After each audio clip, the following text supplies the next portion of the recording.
pursuit of upholding a diverse academic community, even a conservative presence should be allowed. I could not agree more, for we need viewpoints from all sides in order to embody this diversity we hold dear. I respect Rehnquist for his scholarly nature, but there are certain beliefs that are neither democratic nor Republican, conservative nor liberal, but simply unethical. When a man fights against desegregating schools, this is not a conservative viewpoint. It is immoral. In October of 2006, the president of Middlebury College announced an endowed professorship named after the late Chief Justice William Rehnquist. This surprising announcement on honoring a controversial figure has led to discussion on this campus of whether or not Rehnquist should have such an honor based on his career in the Supreme Court. Justice Rehnquist, I feel, voted on a number of cases that showed that basically he found constitutional support for different kinds of discrimination. For example, in 1954, when he was interning for Judge Jackson, that was the time that they were discussing Brown versus Board of Education, and we have documentation that he wrote a memo saying that Plessy versus Ferguson, which maintained segregation between races, was a good thing.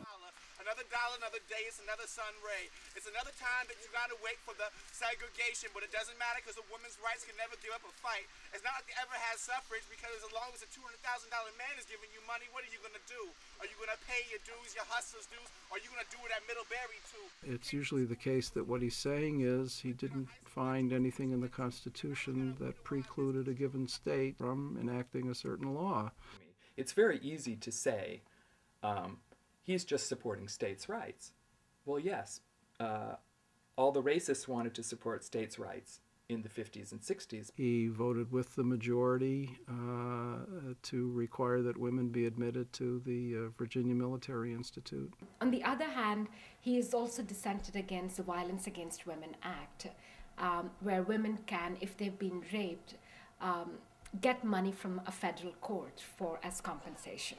And he uses the Commerce Clause to actually say that is unconstitutional. He voted in virtually every case that he had before him to allow states to criminalize gays and lesbians with huge ramifications for their real lives. The right of a woman to obtain an abortion prior to the viability of the fetus. That's Roe and Wade. Chief Justice Rehnquist, along with other justices, have held the view that's a reading into the Constitution a right that's not there, which means not that they're against the woman's right to choose, no, but that's a matter that should be decided by the separate states. If the Senate as a whole wanted to pass an amendment saying that right to privacy includes, pregnant women, their right to have an abortion is because of their right to privacy, then they can do that. And he says, if the Senate wants to pass that and then it's in the Constitution, it's not an issue for debate. It's there.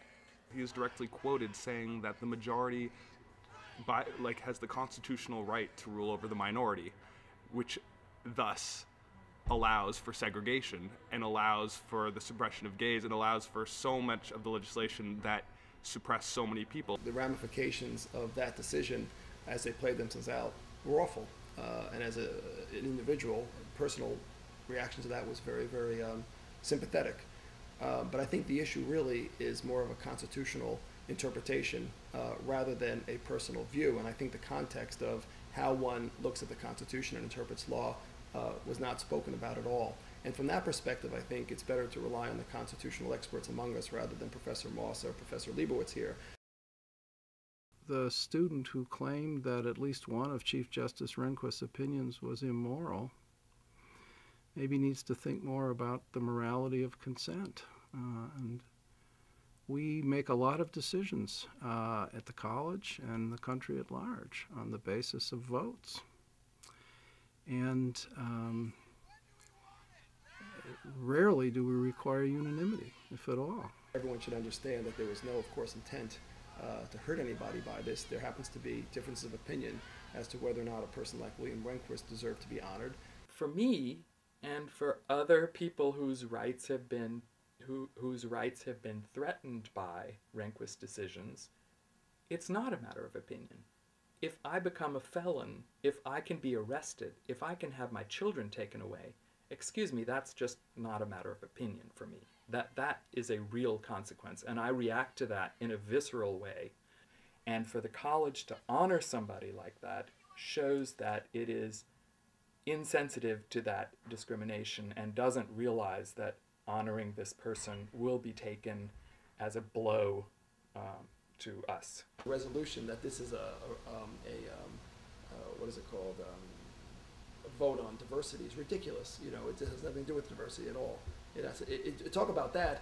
Conservatives will tell you that these are the Kevin Moss and others are the biggest advocates of tolerance, except when it comes to opposing views. So in other words, in the name of great tolerance, look what we're doing. We're striking down the ability to honor William Rehnquist because his views are outside our own.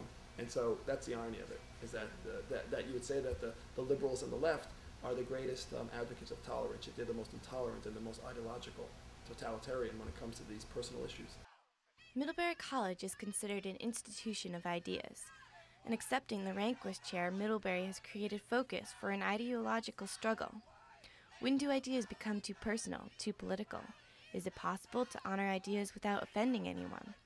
The only question I ask is, can the students, professors, staff, and administration overcome this?